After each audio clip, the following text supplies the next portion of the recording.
Magandang buhay mga bata! Tara, samahan ninyo akong matuto kasama si Teacher Aika, your online teacher.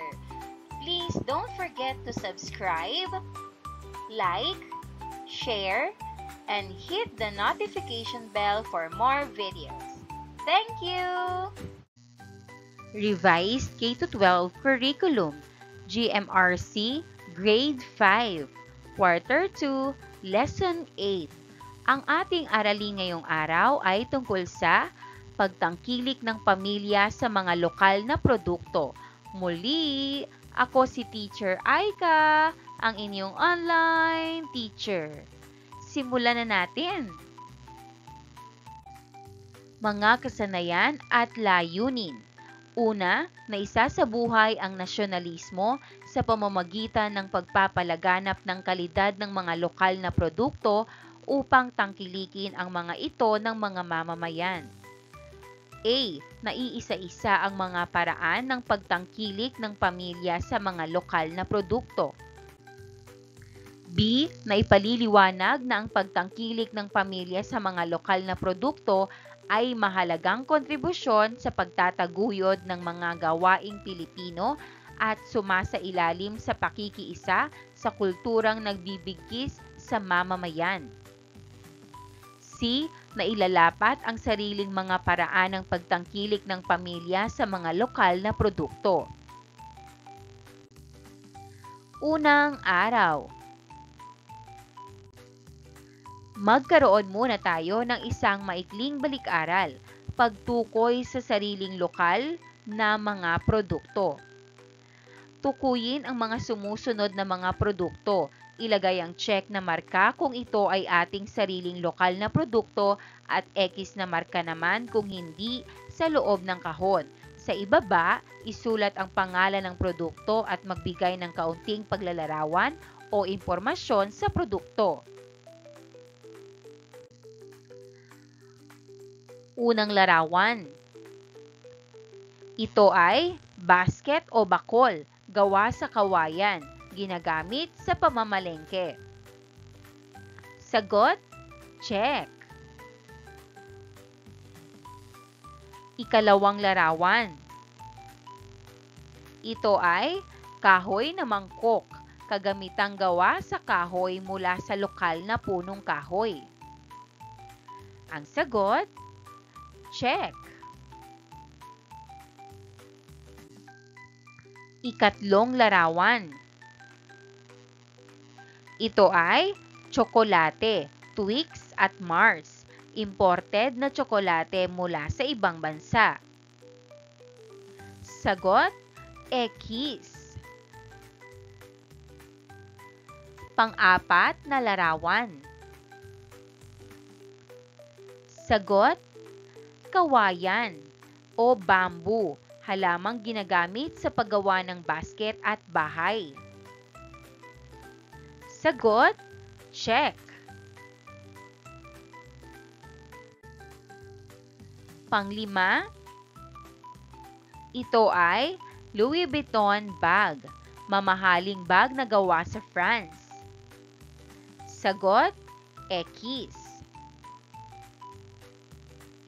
Pang-anim, ito ay niyog, pananim na ginagamit sa paggawa ng langis at gata.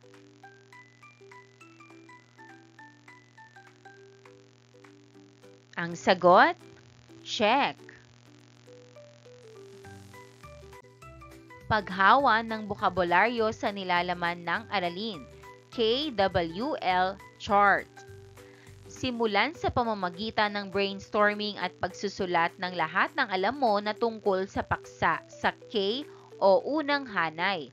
Maaaring isama dito ang mga katotohanan, ideya o dating kaalaman na mayroon ka sa paksa.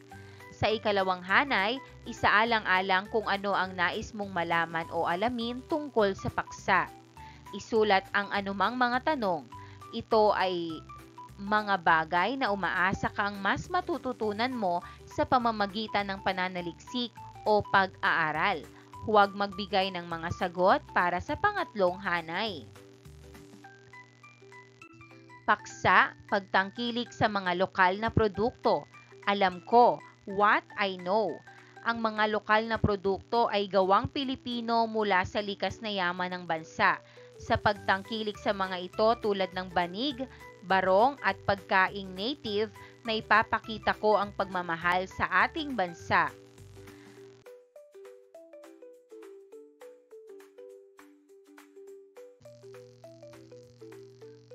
Pangalawang kolum, nais kong matutuhan o what I want to know.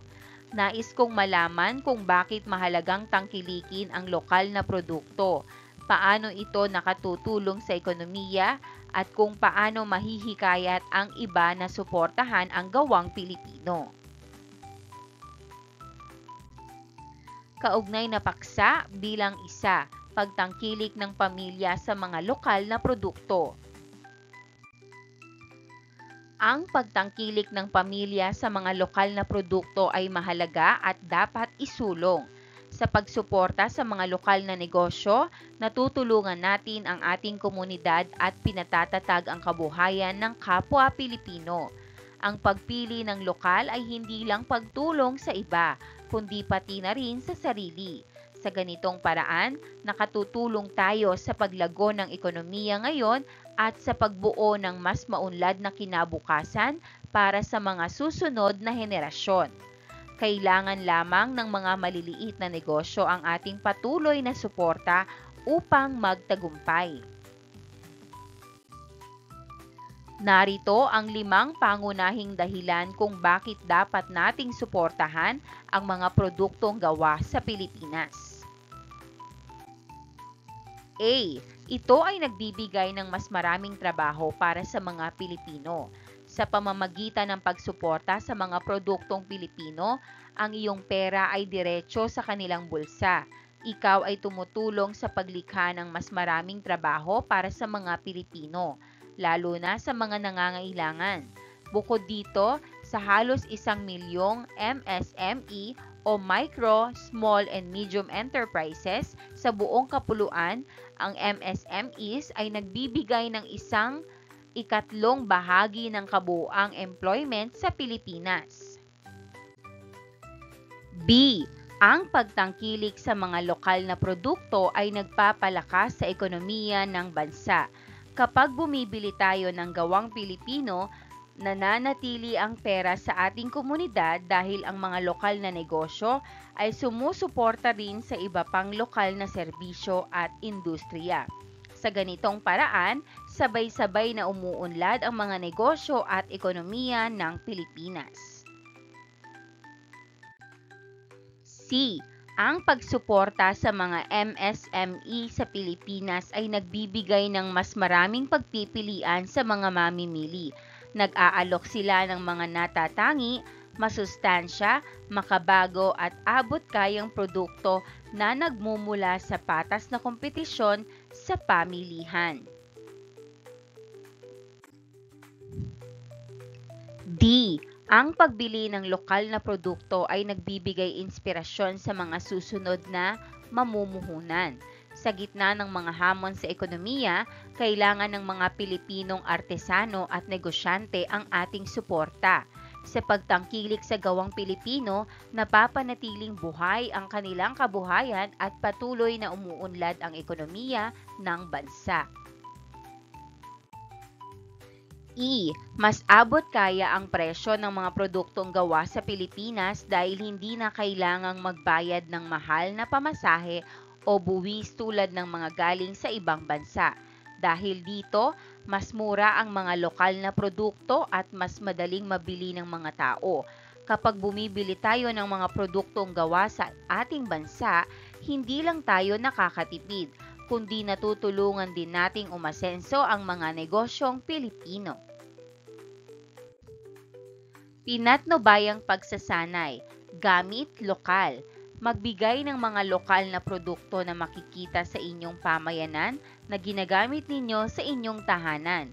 Ibigay ang kahalagahan ng mga produktong ito sa inyong pamilya. Unang kolum, lokal na mga produkto sa aming pamayanan. Pangalawang kolum, kahalagahan nito sa aming pamilya. Narito naman ang mga halimbawang sagot. Number 1, walis tambo. Mahalaga ito sa aming pamilya dahil ginagamit namin sa paglilinis ng bahay upang mapanatiling maayos at malinis ang aming tahanan. Number 2, bagoong. Mahalaga ito dahil ginagamit namin bilang sausawan sa pagkain at nagpapasarap sa aming ulam. Number 3, bayong. Nakakatulong ito sa pamimili dahil matibay at pwedeng gamitin ng paulit-ulit, kaya nakakatipid kami. Number 4, banig. Mahalaga ito dahil dito kami natutulog o nagpapahinga, lalo na kapag mainit ang panahon. Number 5, sabong gawa sa niyog. Mahalaga ito dahil ginagamit namin sa paliligo at pandinis ng katawan sa paraang natural at mabango pa. Paglalapat at pag-uugnay. Suri nawa, pagsusuri at pag-unawa, marapat pagtagpuin at hindi paghiwalayin. Sagutin ang mga sumusunod na tanong. Number 1. Bakit mahalagang tangkilikin ang sarili nating mga produkto? Sagot, mahalagang tangkilikin ang lokal na produkto upang matulungan ang mga manggagawa, mapalakas ang ekonomiya at maipakita ang pagmamahal sa sariling atin. Number 2. Sa palagay mo, ano kaya ang epekto ng pagtangkilik sa lokal na mga produkto sa ating pamilya? Sagot, ang pagtangkilik sa lokal na produkto ay nakatutulong sa pamilya dahil nagbibigay ito ng dekalidad at abot-kayang gamit at nakakatulong din sa kabuhayan ng ibang Pilipino.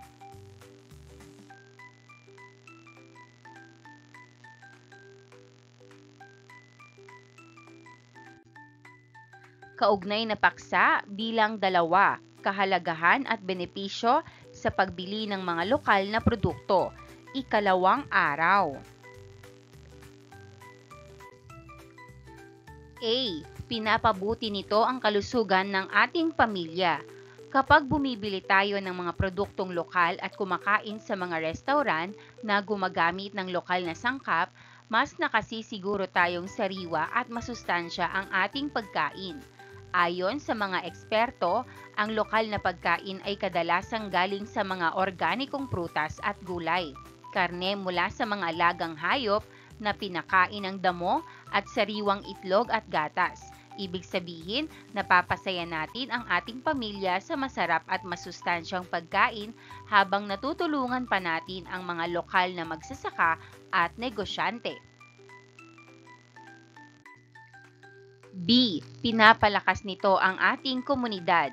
Ang mga maliit na negosyo ay hindi lang basta nagbebenta ng produkto o serbisyo, kundi tumutulong din sa kanilang komunidad. Madalas silang nagbibigay ng donasyon, bumibili sa kapwa lokal na tindahan o sumusuporta sa mga grupo sa kanilang lugar.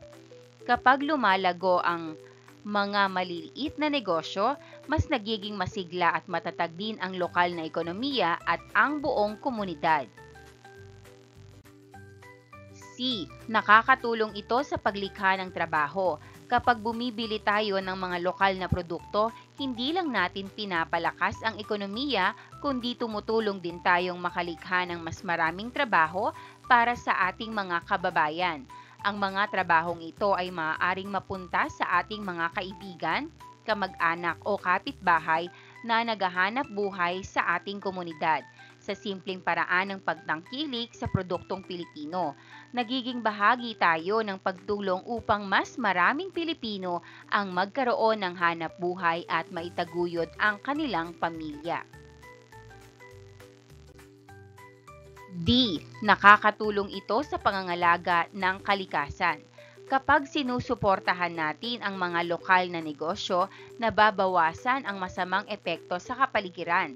Kadalasan, ang mga negosyong ito ay kumukuha ng mga materyales mula sa mga lokal na tagapagtustos. Kaya hindi na kailangan ng mahabang biyahe o malayong transportasyon na nagdudulot ng polusyon. Dahil dito, nababawasan ang trapiko, usok at paggamit ng sobrang lupa. Sa ganitong paraan, natutulungan nating mapanatiling malinis at ligtas ang ating kapaligiran habang sinusuportahan ang mga produktong gawang Pilipino. Pinatnubayang pagsasanay, panauhing tagapagsalita. Makinig sa isang lokal na magsasaka, manggagawa o may-ari ng negosyo upang magbahagi ng kanilang mga karanasan sa paggawa o pagbebenta ng lokal na mga produkto sa klase. Maghanda ng mga tanong o makibahagi sa isang diskusyon tungkol sa mga positibong epekto ng pagsuporta sa lokal. Paglalapat at pag-uugnay, suri nawa, pagsusuri at pag-unawa, marapat pagtagpuin at hindi paghiwalayin. Sagutin ang mga sumusunod na tanong. Una, ano-ano ang mga natutuhan mo sa mensahe ng panauhing tagapagsalita? Pangalawa, para sa iyo, ano ang pinakamakabuluhang aral na natutuhan mo sa panauhing tagapagsalita? Bakit? Kaugnay na paksa bilang 3, mga banta at hamon sa pagtangkilik ng pamilya sa mga lokal na produkto at mga wastong tugon nito.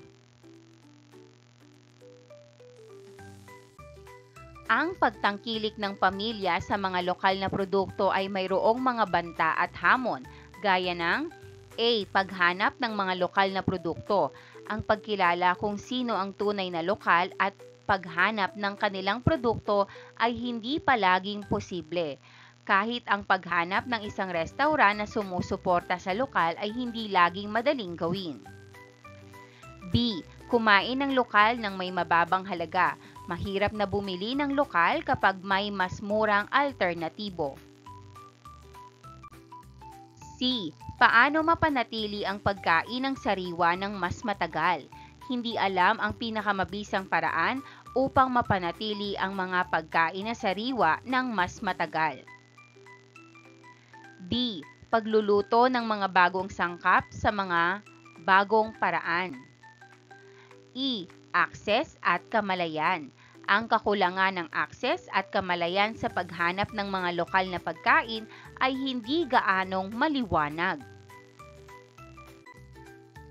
Wastong tugon. A. Maaaring mas mahal ang lokal na mga pagkain kaya kinakailangang maging mapili. B. Isang posibleng solusyon para tumagal ang pagkain ay maging malikhain sa paglalata. C. Maging pamilyar sa mga lokal na pagkain at kung saan ito hahanapin. D. Ang pagpapalaganap ng kaalaman tungkol sa mga lokal na produkto at ang kahalagahan ng pagtangkilik sa mga ito ay napakahalaga. Maaaring isagawa ang mga kampanya sa paaralan, pamahalaan at sa pamamagitan ng iba't ibang media platforms. Ikatlong araw. Pinatnubayang pagsasanay, marketing campaign poster, kampanya sa pamimili. Gumawa ng poster sa pamamagitan ng imahinatibong paraan upang hikayati ng iba na bumili ng lokal na mga produkto sa kabila ng mga hamon at banta nito. Narito ang rubric. Batayan. Kaayusan ng poster, mensahe ng poster, gamit ng wika, kasiningan, at pagkamalikhain. Kabuuan, 40 puntos. Paglalapat at pag-uugnay, suri nawa, pagsusuri at pag-unawa, marapat pagtagpuin at hindi paghiwalayin. Una, ano ang iyong natutuhan sa gawain na ito? Pangalawa, bakit mahalagang manghikayat tayo sa iba na tumangkilik sa ating sariling mga produkto? Ika-4 na araw. Pabaong pagkatuto, mapa ng kaalaman. Gamit ang mapa ng kaalaman o concept map, magbigay ng mga pamamaraan ng pagtangkilik ng iyong pamilya sa mga lokal na produkto. Narito ang ating concept map na dapat nating sagutan. Halimbawang sagot, mga paraan ng pagtangkilik ng aking pamilya sa mga lokal na produkto. Una, pagbili ng gawang lokal. Pangalawa, paggamit ng lokal na materyales. Pangatlo, pagpapakilala sa iba. Pang-apat, pagdalo sa mga lokal na bazar o tiyangge. At panglima, pagtangkilik sa lokal na pagkain at restaurant. Pagninilay sa pagkatuto, KWL chart. Sa pagtatapos ng aralin na ito, punan ang L o ikatlong hanay ng mga bagong kaalaman na iyong natutuhan. Isama ang mga pangunahing katotohanan, mga perspektiba o mga sagot sa mga tanong na iyong natutuhan sa W hanay. Ang hanay na ito ay kumakatawan sa mga bagay na iyong natutunan sa pamamagitan ng iyong pananaliksik o pag-aaral. Natutuhan ko, what I learned.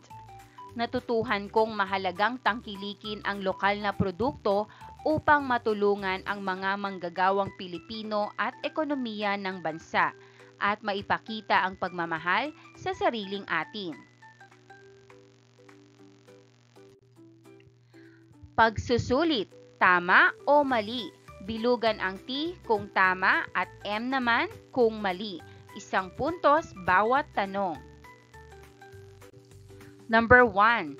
Ang pagsuporta sa lokal ay nangangahulugan din ng pagsuporta sa iyong sarili.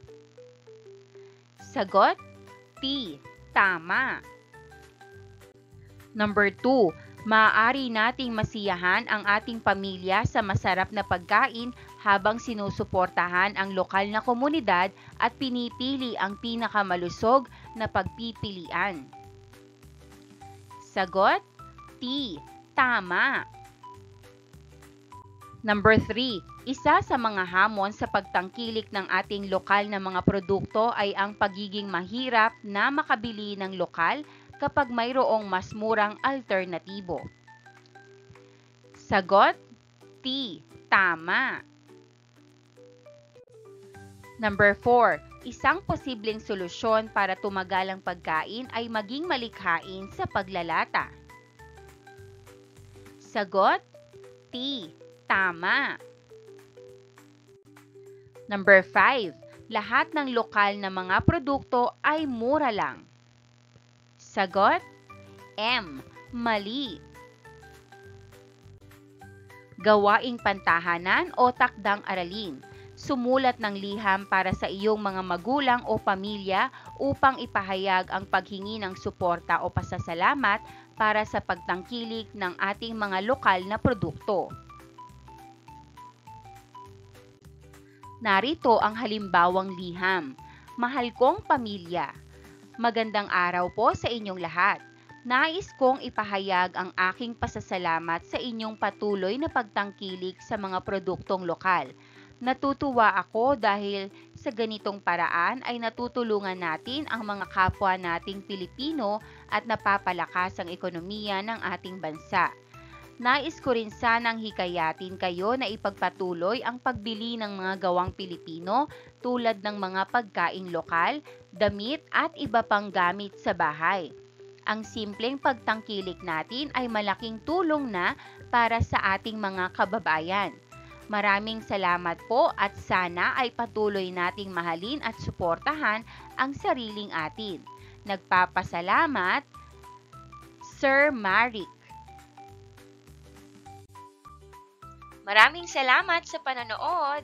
Huwag kalimutang i-like at mag-subscribe para sa higit pang educational content.